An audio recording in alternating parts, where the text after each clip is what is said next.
আসসালামু আলাইকুম রহমতুল্লাহি ওবরকাতুহু। সম্মানিত দর্শক, বাংলাদেশের রাজনীতি থেকে কোনো অবস্থাতেই শেখ হাসিনাকে মাইনাস করা যাচ্ছে না। ঘুরে ফিরে তার কথাই আসছে। তিনি যা কিছু করছেন, করার চেষ্টা করছেন, বা তাকে কেন্দ্র করে যখন কোনো কথা বলছেন অন্য কেউ, অমনি সেটা ভাইরাল হয়ে যাচ্ছে। এজন্য আমরা সবাই, পক্ষে কিংবা বিপক্ষে, ইচ্ছা করে হোক অনিচ্ছা করে হোক, জেনে হোক কিংবা না জেনে হোক, নিজেদের অস্তিত্ব টিকিয়ে রাখার জন্য বারবার শেখ হাসিনাকে সামনে নিয়ে এসেছি বা আসছি। সবাই শেখ হাসিনার কথা শুনতে চায়। শেখ হাসিনা জুলাই জাদুঘরে, সেখানে লাল টেলিফোন তুলে সাধারণ জনতা তাদেরকে শিখিয়ে দেওয়া হচ্ছে শেখ হাসিনার সঙ্গে কথা বলো।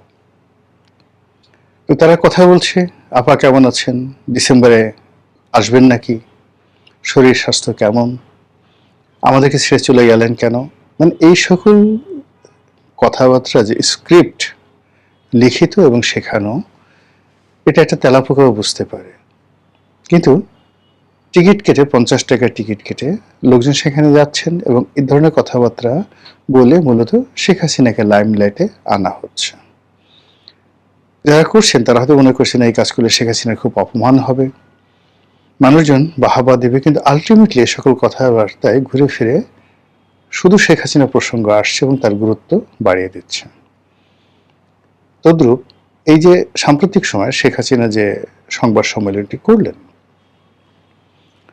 এই সংবাদ সম্মেলন নিয়ে পুরো এক সপ্তাহ বেশি সময় ধরে করার আগে, মানে সংবাদ সম্মেলন করার আগে পুরো এক সপ্তাহ জুড়ে শুধুমাত্র বিতর্ক। তিনি কি জীবিত না মৃত, তিনি কি শুধু অডিও বার্তা দেবেন নাকি ভিডিও বার্তা দিবেন, তারপর কেন এই সময় এই কাজটি তার করা দরকার, কি তিনি বলতে চান, তারপর বিদেশে বসে কেন এই সমস্ত জিনিসপত্র করছেন, এরকম হাজারো প্রশ্ন আওয়ামী লীগের, বিএনপির, জামাতের, সাধারণ মানুষের মধ্যে ঘুরপাক খাচ্ছিল। এবং সেই সংবাদ সম্মেলনের একদম আগে বা একদিন দুদিন আগে মোটামুটি প্রচার হয়ে গেল যে তিনি আগের মতোই আগে রেকর্ড করা তার যে বক্তব্য, সে বক্তব্য তিনি দেবেন। কিন্তু বাস্তবে দেখা গেল যে তার এই সংবাদ সম্মেলনটি ছিল একটি মাল্টি ডাইমেনশনাল, যা অতীতে কখনো তিনি করেননি। তার একটি ভাষণ ছিল, সম্ভবত সেটি রেকর্ডেডও হতে পারে, সরাসরি হতে পারে, কিংবা ধরুন সেটি লিখিত হতে পারে। তার একটা ভাষণ ছিল। এই ভাষণটা তিনি ইচ্ছা করে দিয়েছেন যেন লোকজন বিতর্ক করার সুযোগ পায় এবং লোকজন প্রথমে মনে করে যে তিনি এটা রেকর্ডের ভাষণ দিয়েছেন। কিন্তু যখন তাকে সরাসরি প্রশ্ন করা হলো, কিছু প্রশ্নের উত্তর তিনি নিজে না দিয়ে খুব কৌশল করে বললেন যে এই বিষয়টি আমার ছেলে বলবে। আবার কিছু প্রশ্নের উত্তর তিনি নিজে দিলেন। তার বক্তব্য দিতে গিয়ে তিনি হেসেছেন রীতিমতো। অন্য সময় মতো তিনি কাঁদেননি।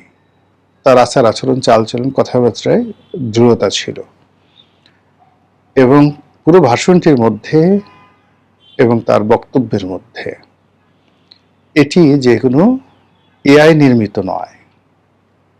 তিনি যে সরাসরি কথা বলছেন এটি প্রমাণ করার একটা সর্বোচ্চ চেষ্টা তার ছিল। আপনারা জানেন যে এখন আমি একটু ধীরে ধীরে কথা বলছি, কিন্তু খুব ফ্লুয়েন্টলি যখন আমাকে কেউ প্রশ্ন করে, আমি যেমন এখন একা একা কথা বলছি, ধীরে সুস্থে আস্তে আস্তে, এই ভার্সনটি আসলে যে কোনো মানুষ নকল করতে পারবে এআই দিয়ে। কিন্তু টেলিভিশনে যখন আমি বক্তব্য দেই বা আমাকে যখন কোনো প্রশ্ন করে কেউ, অথবা ওটার কাউন্টারে আমি যে তাৎক্ষণিক জবাব দেই, এটি কোনো অবস্থাতেই এআই দ্বারা সম্ভব নয়। 2 নম্বর হলো যে মানুষ যে স্বাভাবিক গতিতে হাসে ইন জেনারেল, এটা কখনোই এখনো পর্যন্ত কোনো রোবট এটা তৈরি করতে পারেনি। রোবট হাসতে পারে বা হাসার শব্দ করতে পারে, কিন্তু আপনি বুঝতে পারবেন। তো সেই ক্ষেত্রে যেটি হচ্ছে, শেখ হাসিনা জানতেন যে তাকে নিয়ে কি ধরনের বিতর্ক হবে, লোকজন কি ধরনের কথাবার্তা বলবে, ফলে সেই কথার একটি বৈজ্ঞানিক, একটি জিওমেট্রিক মানে জ্যামিতিক এবং একটি ম্যাথমেটিক্যাল অর্থাৎ গাণিতিক তিনি ব্যাখ্যা দাঁড় করানোর জন্য তার সেই পুরো সংবাদ সম্মেলনটিকে তিনি একটি ভার্সেটাইল সংবাদ সম্মেলন করেছেন। এই সংবাদ সম্মেলনটিতে তিনি এমন কিছু গোমর রেখেছেন, ফাঁক রেখেছেন, ফোকর রেখেছেন, যেন মানুষ প্রশ্ন করতে, সন্দেহ করতে এবং কল্পনা করতে, আওয়ামী লীগকে নিয়ে কল্পনা করতে মানুষ উদ্বুদ্ধ হয়। এটি তার একটা রাজনৈতিক পলিসি। প্রথমত এখানে আওয়ামী লীগের কোনো সিনিয়র নেতা ছিলেন না। লোকজন প্রশ্ন করবে কেন ছিলেন না, তাহলে কি তার আগে শেখ হাসিনার সঙ্গে নেই, নাকি শেখ হাসিনা তাদেরকে মাইনাস করেছে, ইত্যাদি নানা প্রশ্ন, হোয়াট এভার মেবি, কিন্তু এটা শেখ হাসিনা চেয়েছেন। তরুণদের মধ্যে কতগুলো অজনপ্রিয় মুখ, ভীষণ রকম অজনপ্রিয় মুখ, যারা ক্ষমতার সময়টাতে কেউ সজীব ওয়াজেদ জয়ের কথা বলে, কেউ অন্য কোনো কারণে ভীষণ রকম বিতর্কিত ছিলেন, অপ্রিয় ছিলেন, অজনপ্রিয় ছিলেন এবং এখনো আছে। বলতে গেলে তাদের কাউকে এখানে সম্পৃক্ত করা হয়নি। এখানে সাকিব আল হাসানকে আনা হয়েছে, যদিও সাকিব আল হাসান একেবারে নন পলিটিক্যাল, বাংলাদেশে তার গুরুত্ব অ্যাজ এ পলিটিশিয়ান নেই বললেই চলে, এবং তার কথাবার্তা, আচার আচরণ অনেকটা শিশু সুলভ। কিন্তু বিশ্ব ক্রিকেটের অঙ্গনে তার যে অবদান এবং তার যে ভূমিকা, এখানে এই পর্যায়ের অলরাউন্ডার মানে ক্রীড়া জগতে, মানে স্পোর্টস ওয়ার্ল্ডে সাকিব আল হাসানের মতো এই মুহূর্তে দ্বিতীয় কোনো স্টার নেই। তো কাজী তার সেই যে স্টারশিপটি, এটি শেখ হাসিনা ব্যবহার করতে চেয়েছেন এবং সফলভাবে ব্যবহার করেছেন। এবং সাকিব আল হাসানকে ব্যবহার করার পর কি ধরনের প্রতিক্রিয়া হতে পারে বা হবে, এটার জন্য তিনি মানসিকভাবে প্রস্তুত ছিলেন এবং সেই ঘটনাগুলো ঘটেছে। তরুণদের মধ্যে তিনি মেয়র মহিউদ্দিন সাহেবের ছেলে মহিবুল হাসান চৌধুরী, সাবেক শিক্ষামন্ত্রী, তাকে লাইমলাইটে নিয়ে এসেছেন। এর মাধ্যমে তিনি আসলে সামনের একটা ভিশন, যে তিনি কি ধরনের তরুণদেরকে সামনে টানতে চাচ্ছেন, রাজনীতিতে সম্পৃক্ত করতে চাচ্ছেন, তার একটা পোর্ট্রেট তিনি মহিবুল হাসান চৌধুরীর মাধ্যমে জাতির সামনে তুলে ধরেছেন। অন্যদিকে জয়কে তিনি যে রাজনীতিতে আনতে চান এবং জয়ও রাজনীতিতে আসতে চান, এবার এই বক্তব্যের মাধ্যমে সেটা মনে হলো। জয় সবসময় অনেকটা বহেমিয়ান টাইপের, মানে টাকা পয়সা, অনেকে যে যাই বলুক তার বিরুদ্ধে বদনাম, কিন্তু বেসিক্যালি ব্যবসা বাণিজ্য করা, টাকা সঞ্চয় করা, তারপরে শেষে খুব ভোগ বিলাসে সেই টাকা পয়সা খরচ করা, এই জিনিসগুলো আমরা সাধারণত দেখিনি তাকে। কিংবা তার বিবাহ বিচ্ছেদ ঘটেছে, হয়তো একাধিক প্রেমের ঘটনা ঘটেছে, এটা স্বাভাবিক হিউম্যান বডি মাইন্ড অনুযায়ী যা হওয়ার তাই। কিন্তু নারী নিয়ে, যৌনতা নিয়ে যে বিকৃত রুচি, অন্যের বউয়ের সঙ্গে রাত কাটানো, বন্ধু বান্ধবের স্ত্রীদেরকে নিজের বিছানায় নিয়ে নেওয়া, হলিউড বলিউডের বিভিন্ন নায়িকাদেরকে শয্যাসঙ্গী করা, টাকার বিনিময়ে তাদেরকে ভোগ করা, হানি ট্র্যাপ বলতে যেটি বোঝায়, এই বিষয়গুলো আসলে জয়ের বিরুদ্ধে কখনো ওঠেনি। বাংলাদেশের একটা নায়িকাকে কেন্দ্র করে পুতুলের হাজব্যান্ডকে নিয়ে নানা রকম বদনাম, মাশরুরকে নিয়ে আর বাংলাদেশের একজন কথিত সুন্দরী নায়িকাকে নিয়ে নানা রকম স্ক্যান্ডাল রয়েছে। তো এই স্ক্যান্ডালটি জয় সম্পর্কিত হতে পারত, তাকে নিয়ে হয়তো বলা হতে পারতো যে সে প্রিয়াঙ্কা চোপড়ার সাথে এই কাজ করেছে, তারপর সেই রশ্মিকা মান্দানার সাথে এই কাজ করেছে, এগুলো তো বলতে পারতো, কিন্তু এই জিনিসগুলো আসলে আসেনি। সে তার মতো আছে, তার মতো চলছে এবং সে রাজনীতি নিয়ে কখনো আগ্রহ দেখায়নি। কিন্তু এবারের এই সম্মেলনটির মাধ্যমে মোটামুটি যেভাবে তাকে উপস্থাপন করা হয়েছে, ইট মিনস সজীব ওয়াজেদ জয় রাজনীতিতে আসছেন এবং ওয়াজেদ মানে সজীব ওয়াজেদ জয় তিনি নিজেও আসতে চাচ্ছেন। এই হলো মোটামুটি ফ্যাক্ট। এখন এই ফ্যাক্ট নিয়ে বাংলাদেশে ভীষণ রকম আলোচনা হচ্ছে। প্রথম আলোচনাটা হলো যে এই অনুষ্ঠানটি সাজানো, যাদেরকে আনা হয়েছে, ভাড়া করে আনা হয়েছে, অনুগত, বাংলাদেশের শেখ হাসিনা যেভাবে একটি অনুগত সাংবাদিক শ্রেণী তৈরি করে ফেলেছিলেন, ওরকম একটা সাংবাদিক শ্রেণী তিনি সেখানে তৈরি করে ফেলেছেন। বিশ্ব গণমাধ্যম থেকে ভাড়া করা সাংবাদিকদের এনে তিনি এই কাজগুলো করেছেন। এই কথাগুলো একদল বলছে। আর একদল বলছে শেখ হাসিনা আসলে মারা গেছেন, তার কোনো অস্তিত্ব নেই, এবং বাংলাদেশে শেখ হাসিনার অনেক আত্মীয় স্বজন এখন, মানে শেখ হাসিনার জমানাতে তারা ভালো ভালো পদে ছিলেন, একটু দূরের আত্মীয়, কিন্তু শেখ হাসিনা তাদেরকে নিয়োগ দিয়েছিলেন।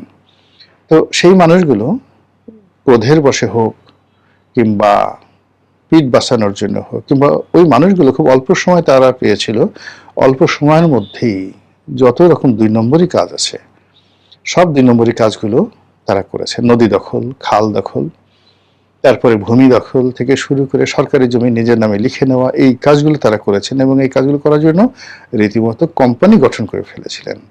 তো এরকম অনেকগুলো মানুষ আছেন যারা এখন নিজেরাই বলার চেষ্টা করছেন যে শেখ হাসিনা মূলত মরে গেছে, 2 মাস আগে মরে গেছে, কোথায় দাফন কাফন করা হচ্ছে বা হয়েছে এগুলো বলে দেওয়া হয়েছে, এবং কয়জন লোক সেখানে ছিল ইত্যাদি ইত্যাদি। ভাগ্য ভালো এখন পর্যন্ত তারা কেউ বলেনি যে তাকে হিন্দু রীতিতে চিতায় নেওয়া হয়েছে এবং তাকে জ্বালিয়ে পুড়িয়ে তার যে দেহ এটা ভস্ম করে দেওয়া হয়েছে, এই কথাটা এখনো পর্যন্ত কেউ বলেনি। তো এরকম একটা গ্রুপ রয়েছে। তারপরে তার ভয়েস, সে যে কথাগুলো বলেছে এটা এআই নির্মিত। এরপরে আবার তিনি কেন মুখ দেখালেন না, এজন্য তার একটা ছবি ভীষণ রকম, মানে ভারতের যে রাষ্ট্রপতি আছে সেই যে দলিত সম্প্রদায় থেকে, তার ছবির অনুকরণে কালো কুচকুচে বয়স্ক একজন মহিলা, সমস্ত মুখের চামড়াগুলো একেবারে কুচকে গেছে। তো এইরকম শেখ হাসিনার একটা ছবি তৈরি করে, এআই দিয়ে তৈরি করে বলা হচ্ছে যে এই চেহারাটা তার আসলে এইভাবে নষ্ট হয়ে গেছে, এই চেহারা তিনি আসলে দেখাতে চাচ্ছেন না। ভীষণ রকম, যেটা মেকআপ দিয়েও, মানে এতটা খারাপ অবস্থা হয়ে গেছে, মেকআপ দিয়েও এই চেহারাটা ভালো করা যাচ্ছে না। এই কারণে শেখ হাসিনা জনসম্মুখে আসেননি। এখন ঘটনা যাই হোক না কেন, আমরা এই যে আলোচনা করছি, আমরা কথা বলছি, আমাদের এই কথার কারণে সরকার উত্তেজিত হচ্ছে, অস্থির হচ্ছে, বিভিন্ন জায়গাতে রেড অ্যালার্ট জারি হচ্ছে, বিভিন্ন জায়গাতে সতর্কতা গ্রহণ করা হচ্ছে, এবং এই শেখ হাসিনার বক্তব্যের প্রেক্ষিতে বাংলাদেশে মহিবুল হাসানের চৌধুরীর বাড়িতে আগুন লাগছে, সাকিব আল হাসানের বাড়িতে আগুন লাগানো হচ্ছে, আবার সেই আগুনের খবর সারা দুনিয়ার মিডিয়াতে চলে আসছে। বাংলাদেশ সরকার খুব রাগ করেছে ভারতের উপর, কেন ভারত এই শেখ হাসিনাকে দিয়ে এই ধরনের কর্মকাণ্ড করাচ্ছে। স্বরাষ্ট্রমন্ত্রী নিজে একবার বলছেন, কোথায় শেখ হাসিনা? শেখ হাসিনার নামে কেউ আসে নাকি? শেখ হাসিনা কেউ আসে, তার ছবিকে দেখা গেছে? ইট মিনস তিনি তো জীবিত নন, বা এটা এআই নির্মিত। আপনারা এটা নিয়ে বাড়াবাড়ি করছেন কেন? ভালো কথা। এই কথা যেভাবে মাননীয় স্বরাষ্ট্রমন্ত্রী বলছেন, একই সময় আবার তার পররাষ্ট্র মন্ত্রণালয়, মানে স্বরাষ্ট্রমন্ত্রীর পররাষ্ট্র মন্ত্রণালয় সরকারকে, ভারত সরকারকে সেই সতর্কতা, মানে যাকে বলা হয় চিঠি তাকে দেওয়া হলো, নিজেদের ক্রোধের কথা বলা হলো, ক্ষোভের কথা বলা হলো, এবং যা মুখে আসে সেইভাবে তারা বলল, বলে আবার সেটা ফেসবুকে দেওয়া হলো, এবং সেই চিঠি আরো শানিত করার জন্য, আরো তাপিত করার জন্য 9 বার নাকি সেই চিঠি সংশোধন করা হয়েছে। তো এই যা কিছু করা হচ্ছে সবই আসলে শেখ হাসিনার কল্যাণে, বদৌতে, কিংবা তাকে উপলক্ষ করে। এখন সেই উপলক্ষ আগামীতে কিভাবে চলে, কতদিন চলে, সেটি দেখার বিষয়। মহান আল্লাহ আমাদের সবাইকে